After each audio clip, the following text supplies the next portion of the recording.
नई आर्थिक सुधार की नीति 2091 के द्वारा क्षेत्र में राजकोष नीति, मौद्रिक नीति, मूल्य निर्धारण नीति, विदेश नीति, औद्योगिक नीति, विदेशी विनियोग नीति, व्यापार नीति और सार्वजनिक क्षेत्र नीति।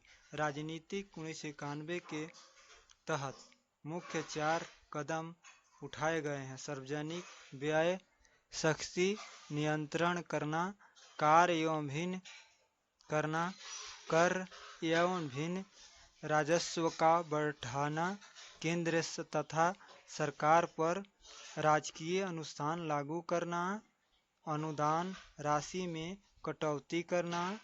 मौद्रिक नीति 1991 के तहत स्फीतिहारी दबावों के लिए प्रतिबंधित उत्पाद किए जाना।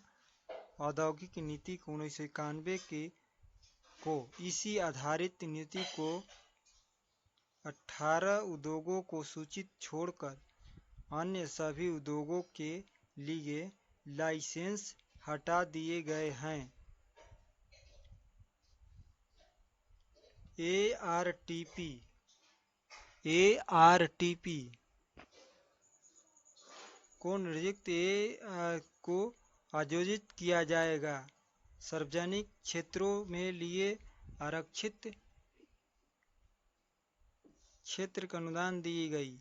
विदेश नीति 1991 के तहत सुधारकों को लक्ष्ययुक्त किया।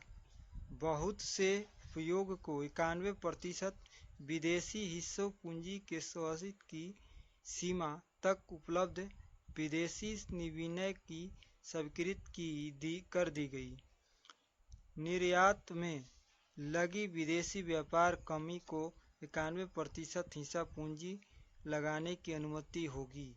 सरकार एवं उपलब्धता प्राथमिकता को उद्योग को तकनीकी सहायता के स्वीकृत करना पड़ा।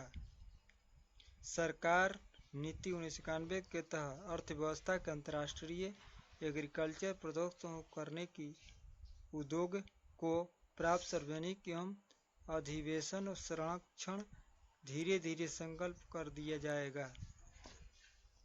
अब देखिए आगे क्या बोलता है। औद्योगिक क्षेत्र में विदेशी निवेश की सीमा सार्वजनिक बैंकिंग क्षेत्र है 39%, निजी बैंकिंग क्षेत्र में 74%, गैर बैंकिंग निर्धारित है जो 100%, बंदरगाह निर्माण 100%, विद्युत एवं ऊर्जा 100%, पर्यटन 100%, दूरसंचार 100%, लघु उद्योग एवं 100%, पेट्रोलियम रिफाइनिंग 39%, दवा उद्योग 100%, नागरिक उड़ान 100%, बीमा क्षेत्र 74%, योजना खनन 100%, कुरियर सार्वजनिक में 100%, क्रेडिट इन्फॉर्मेशन 74%, कामकाजी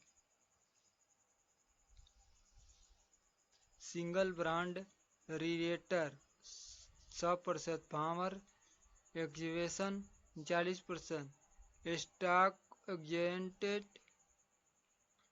39%, डिपॉजिटी भागन 100%, एजेंडा राजनीतिक सरदान 100%, कृषि पशुपालन 100%, पर्यटन वैष्णो सेकेंडरी 100%, रेलवे आवश्यकता 100%, मल्टी की रिएटर 91%, पेंशन प्रिंट मीडिया 26%, शिक्षा 100%, एल रेडियर 39%, माईपेट सिक्योरिटी 74%।